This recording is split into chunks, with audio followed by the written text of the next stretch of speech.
you doing, everyone? Ollie Bilson here, and I am with Mr. Tom Breeze. How you doing, mate? Very good. How you doing, Ollie? Good. I'm really good, thanks, mate. I'm excited for today's podcast, Yeah. and we're going to be talking about the length of video ads. It's a question we get asked all the time, and I know from my agency, people that are running YouTube advertising through you, actually, through your agency, they often ask me in their exploratory discussions, how long should the ads be, and what's the makeup of that? So, do you want to kick us off?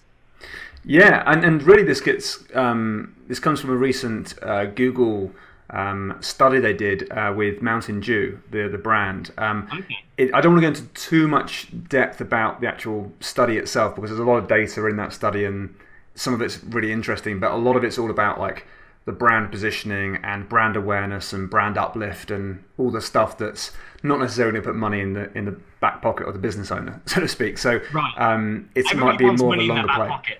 Yeah. Say it again.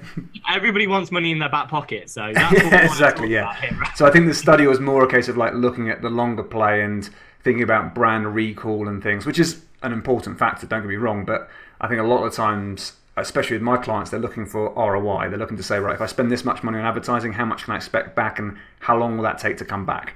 So I'm going to come at this from a very kind of ROI perspective, and hopefully this gives some insights into what can be done and should provide some information. Yeah, sure.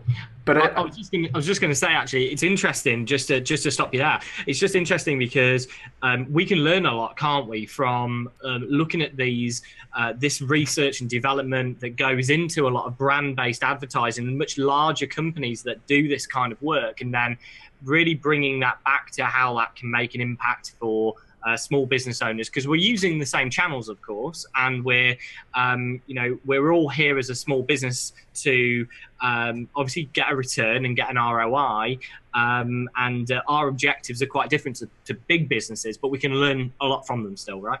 Exactly, yeah. I think that what I find really interesting is that a lot of the big brands go into YouTube thinking, here's my TV ad, we spent thousands and thousands creating this damn thing, it better work, and then they start advertising on YouTube and like, well, YouTube doesn't work then. And I don't mind them thinking like that, that's fine, because it means that all the small business owners can play the game and win the game.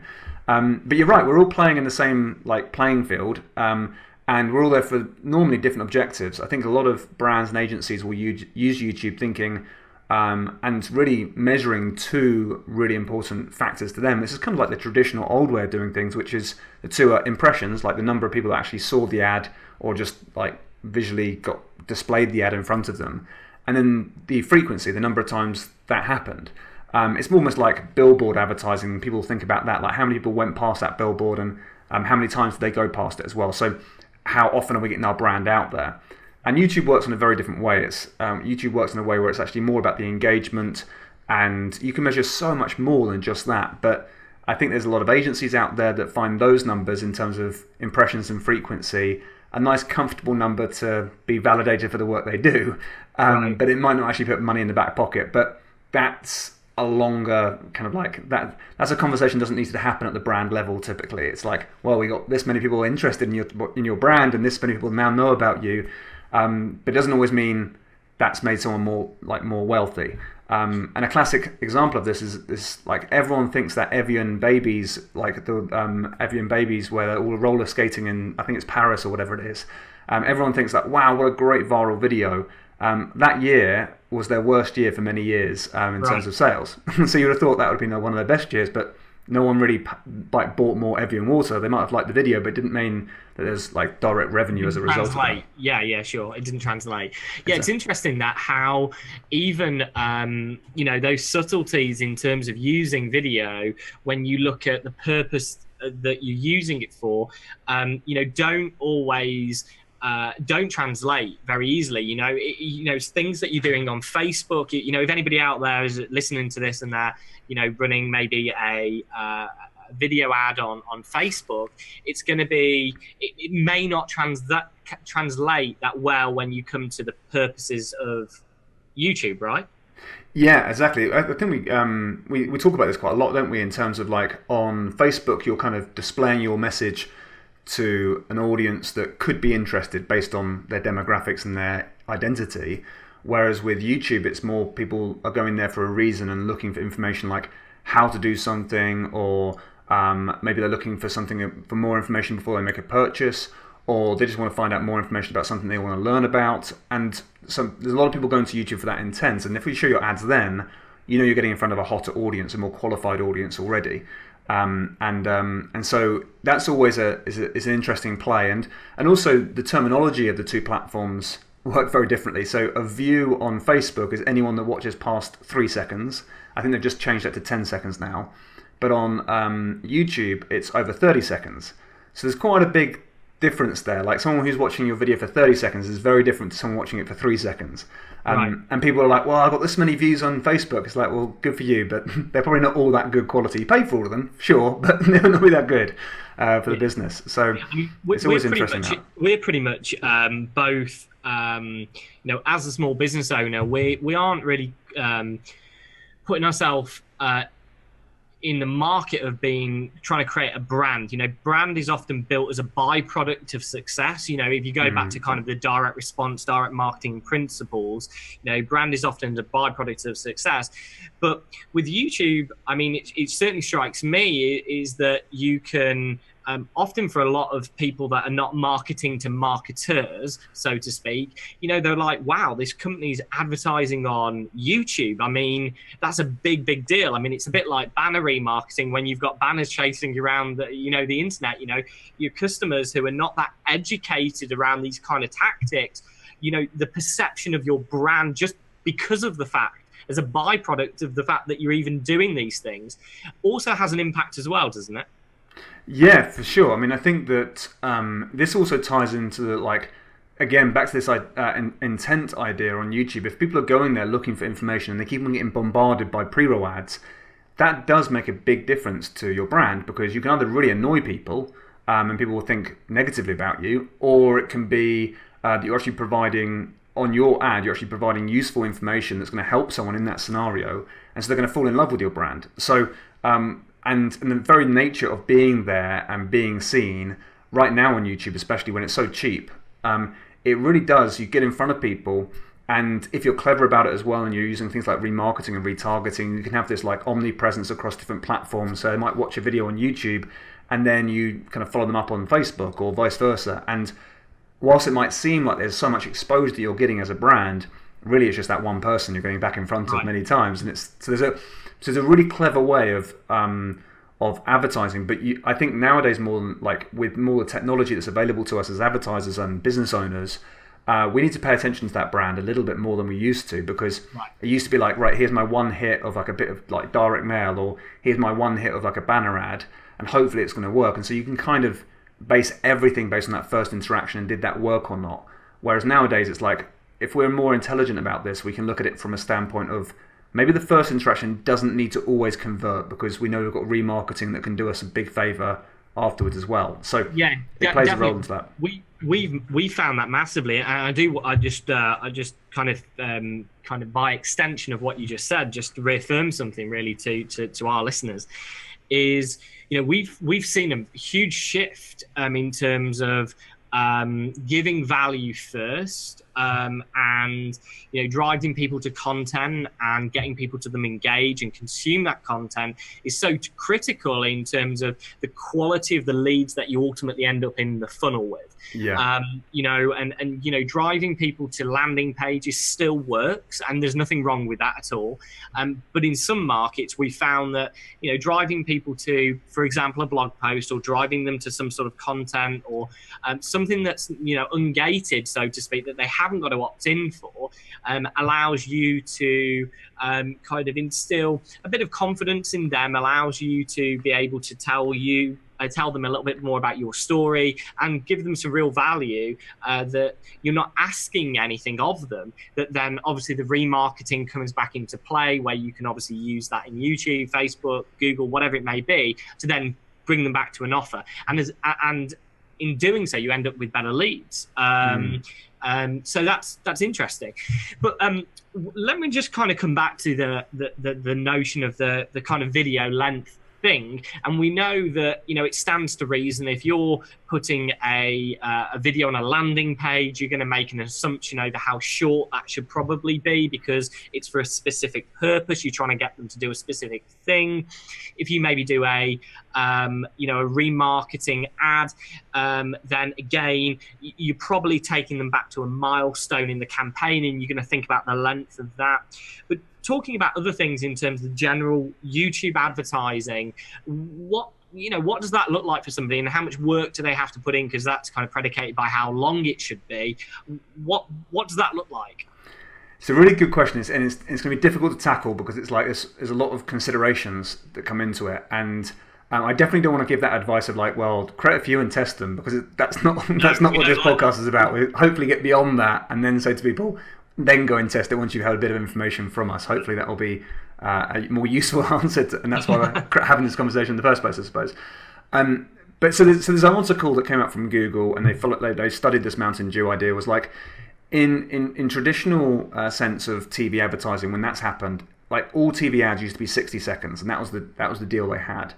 And then because the cost of advertising was getting expensive, and but everyone had that 60-second window, they started introducing the idea of like, well, you can pay less if you do a 30-second ad. And so all of a sudden they introduced this 30-second ad, and so that would be more cost effective. And then also that meant that you wouldn't have as much time with the TV audience, but you would still be able to get a certain amount of message across. But what impact did that have for the big brands?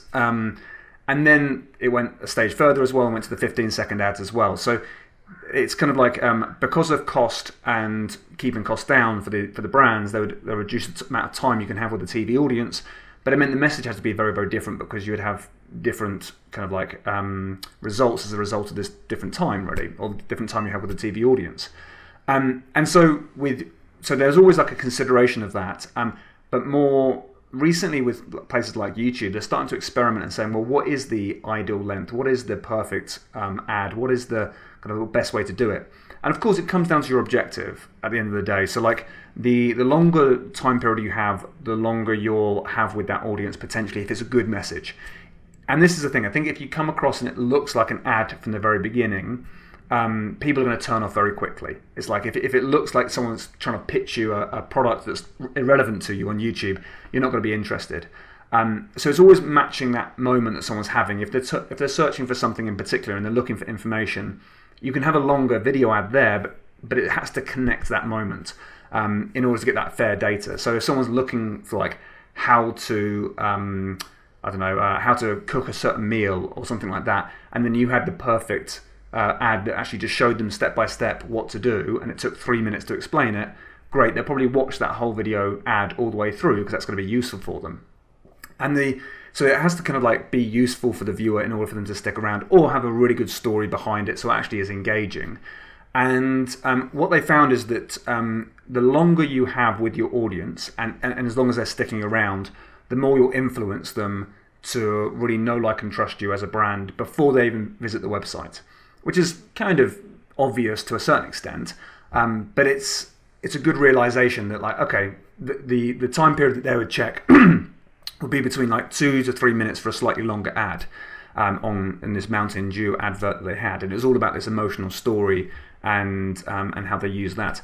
When we're looking at the agency and what we do, we have some videos that are like 5 to 7 minutes in length. We call them advertorials, and what we always try and do is provide good content, good value, maybe like the 5 steps to doing something, or 3 tips to do this or something. So it actually feels like for the viewer they can stick around and watch that content.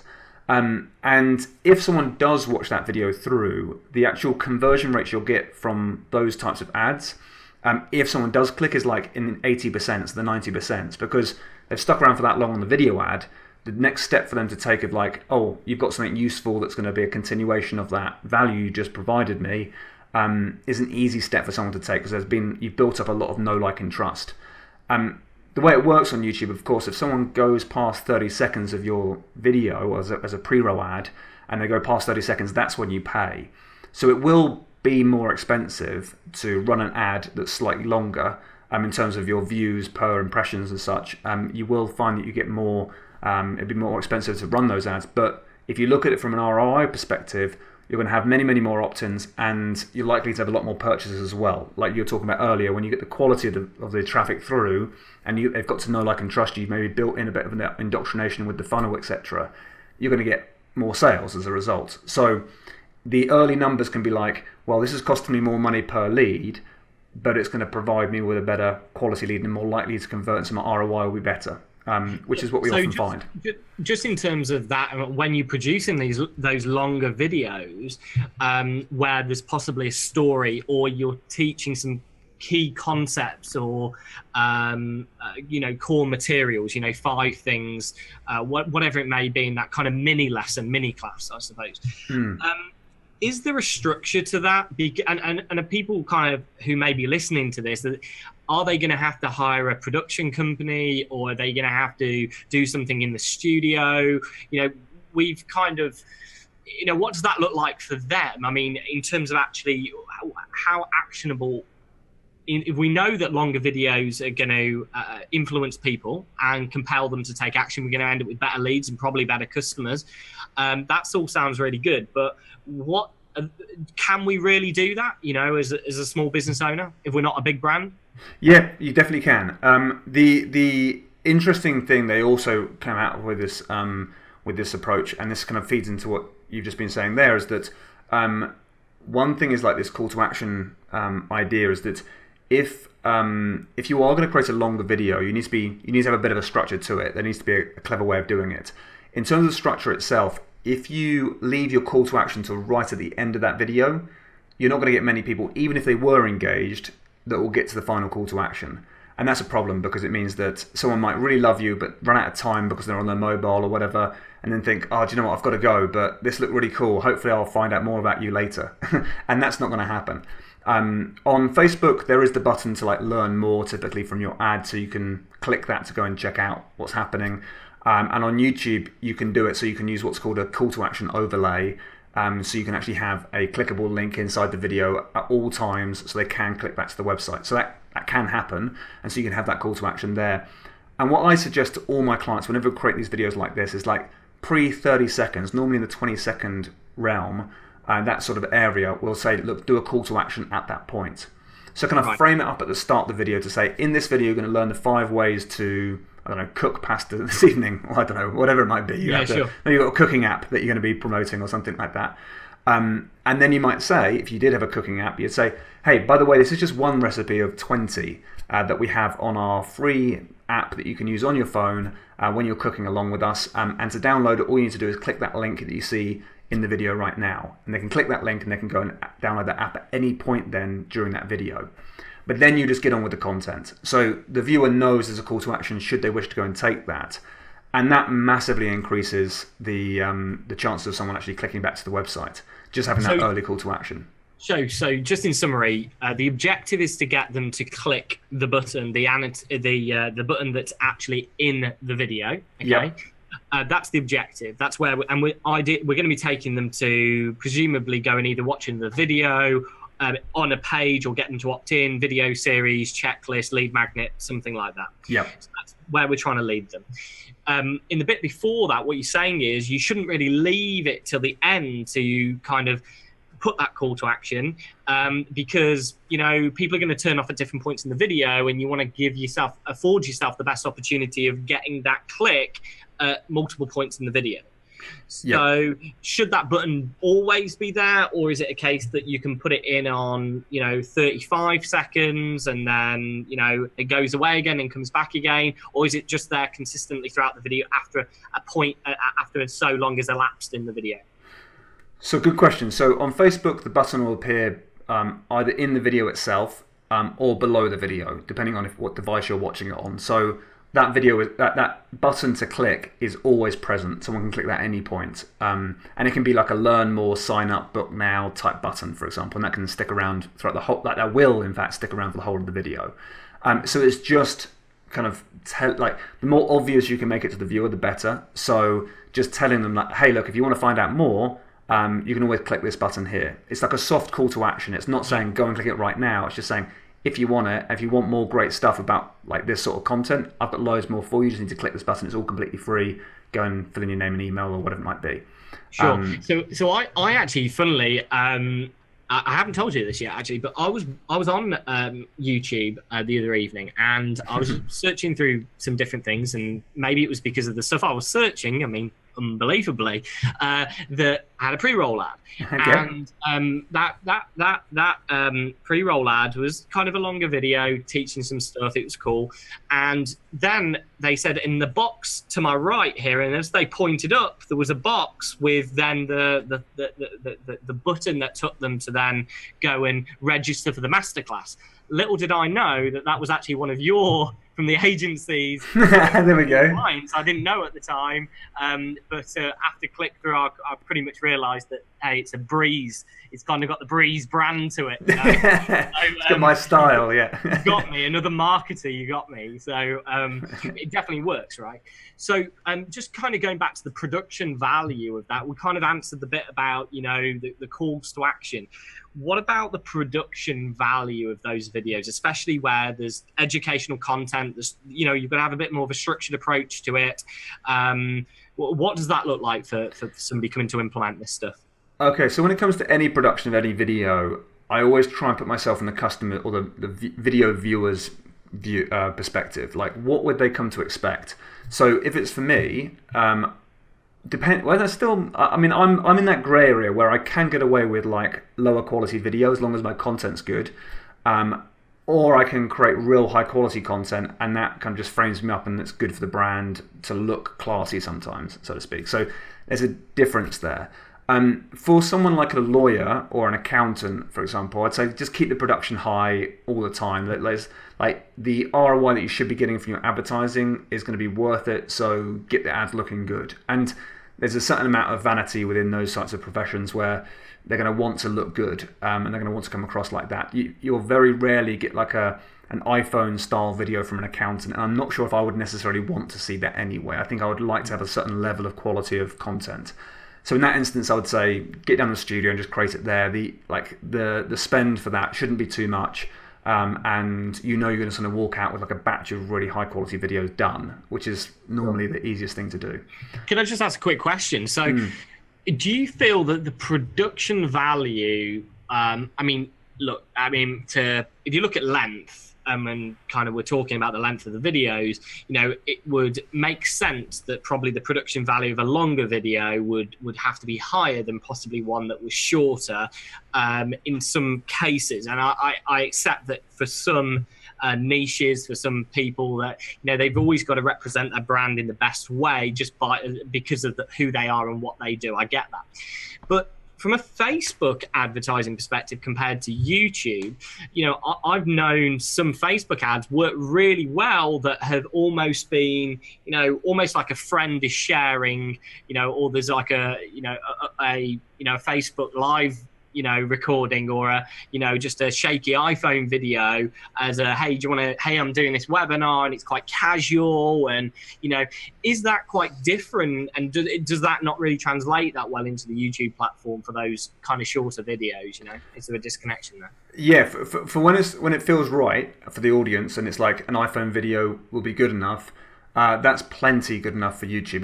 It works in the same way. So like Facebook, you're there for the community and there for the connections typically. For YouTube, you're there for the content and there for the certain amount of connection, but not you're there for content really.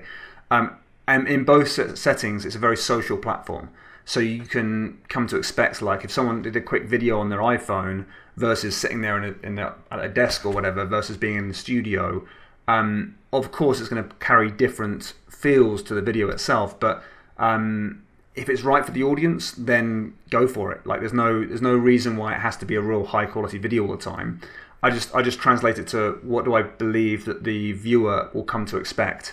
And if it doesn't, especially if it's cold traffic, if it's that first interaction, that's really important to build the right sort of like brand from the very beginning. Once they've got to know, like, and trust you, and then they might see like an off the cuff video from you. That's a very different like stage at that point, because almost like they don't need to introduce themselves, and it's just like, hey, I'm doing a quick webinar this evening, jump on, and right. That would fit, so to speak. But yeah, it's just put yourself in your customer's shoes and think, well, what would they come to expect? What would they want to see? Like we're doing a podcast video right now. No one's expecting us to go down to the studio for every single episode, because no one does that, and that would just be over the top. People are here for the content and here for the, well, at least we hope they are. Yeah, they're here for good value and stuff. So in that instance, and it's an obvious thing to say, but always just put yourself in the shoes of the customer and think, well, at this point in time, what they come to expect. And you can sometimes violate that expectation in order to really grab their attention. But just be aware of the impact you're having with that person. That's the only thing I'll consider. Okay, cool. Yeah, so that makes a lot of sense. In terms of the, we've spoken about lots and lots of different things, loads of different things. What are the kind of talking points from that particular case study that you were talking about in terms of Mountain Dew? We spoke about the length of the video. Was there anything else that were kind of, key things that we should know about? Yeah, so there's the shorter video versions. So we had like the longer video. They kind of tested a 2 to 3 minute ad, and in my experience, like those videos can work really well. But as soon as you've got someone's attention for that long, you can normally kind of even provide even more value within the ad itself and go a little bit longer. But again, that's kind of like what we've done, and we've seen really, really good results with longer video ads. Again, it will depend on a few things, but the shorter video ads can work really well as well. So we often test like really short videos between like 15 and 22 seconds in length videos. Now, the reason we do those ones is really, really kind of like looking at the direct call to action more than anything else. Like, so direct response videos, they work really well if you get them right in terms of the content for cold traffic. So, like for example, we've got one guy who is absolutely killing it right now for guitar tuition, and the ad that's outperforming the rest of all his ads, and we've probably created about 10 to 15 different kind of like 15 to 22 second ads. The one that outperforms all the rest is one where it's like, hey, here's some quick tips on how to improve your guitar performance. I can't remember exactly what he says, but and then he goes, here's the 5 tips that he's got for you. And all he does is like flips open 5 kind of like opening catches of his guitar case, and then gets his guitar out and goes, get out your effing guitar, basically. And that's the 5 tips. And it's just funny, but it gets it across in like 15 seconds. And also there's a bit of truth behind it, because a lot of guitar players will go to YouTube, look at these videos, never actually play the guitar. And so it pulls on like a realization for the viewer to be like, yeah, I haven't played my guitar for ages. What am I doing expecting to be good at playing the guitar, sort of thing. And then it just says to go and grab our checklist of how to like really improve your guitar playing. Like, click this button right now. And I've not done it justice at all, but the ad comes across really well, and it's done in 15 seconds, and it's a really it's a piece of content, like really short content, but so it's still entertaining and educational for the viewer. And then there's a really strong call to action in it, and that works really, really well. So even though it's a shorter video ad, we can still get content out there. And I think from the study they were saying it's great for call to actions. It's great for a bit of brand recall as well, like just getting your brand out there and people seeing it lots and lots of times. But the benefit is with YouTube, if you get the call to action done before 30 seconds and someone clicks the button within the video before 30 seconds, you can get that for free. So the cost of advertising with the shorter ad is a lot cheaper than the longer ad. You're probably not going to get as high quality traffic coming through, so the opt-in rates for your free thing might not be quite so strong, and you might have to do more work in the funnel to warm them up and get them to really know you, like you, and trust you. But still, you can drive some really good numbers through that way with the shorter ads as well. Yeah, that's awesome. And sometimes, it's also worth bearing in mind, you are sometimes interrupting people, right? You're interrupting in their flow of where they're, what they're looking for, and in doing so, you've kind of got to have that pattern interrupt as well at the beginning to hook them in, to engage them, even if it's for the shortest video of that 10 20 seconds, to get them to pay attention. Otherwise it's just like, it's another one of those. I hate it when these adverts come on or whatever it may be, right? So yeah, that makes a whole lot of sense. I think that like the consideration as well is that they were just looking at in the study, they were just looking at the pre-roll ads, just showing those pre-roll ads, and really they were looking for brand awareness and trying to tell a really good story. And trying to do that in 15 to 30 seconds is really difficult. You can't get a story across there. So I think the study could have done better with actually selecting the right sort of kind of idea behind the study itself. So thinking about your goals as well is really important, like knowing what you actually want to achieve with it. If it is about brand awareness, there's a few things you're going to want to measure. If it's about ROI, then again, you might look at it and say, well, the shorter ad might get like a brand awareness out there, and then maybe with the remarketing list, you could follow up with a different ad. And because you've had that real brief kind of, or someone's had a really brief experience of what your brand is all about, and then you follow those people up again later on with another ad, that could work even more powerfully, like a double touch as opposed to just one touch with that ad. So there's a few considerations on that front, and like thinking about the customer journey and the ROI associated with that. But the final thing that I think is really important is like they just focused on the pre-roll ad, and they haven't kind of focused on those like the in-display ads, which are the ones that appear at the top of the search results or on the right-hand side when you're watching a video. And you're only, as a viewer, you have to go and select those videos. You have to go and click those videos to watch them, which is different to a pre-roll ad that just plays in front of you and just annoys you typically.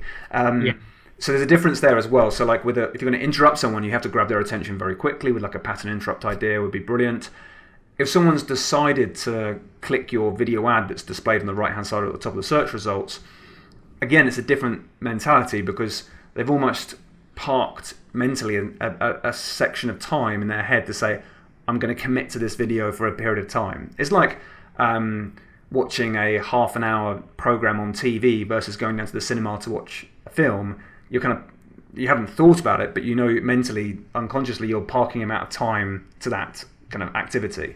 Or like signing up for a free video versus signing up for a webinar. You know that if you're signing up for a webinar, you're going to stick around for a couple of hours probably, or at least want to stick around for a couple of hours to see if the content's good.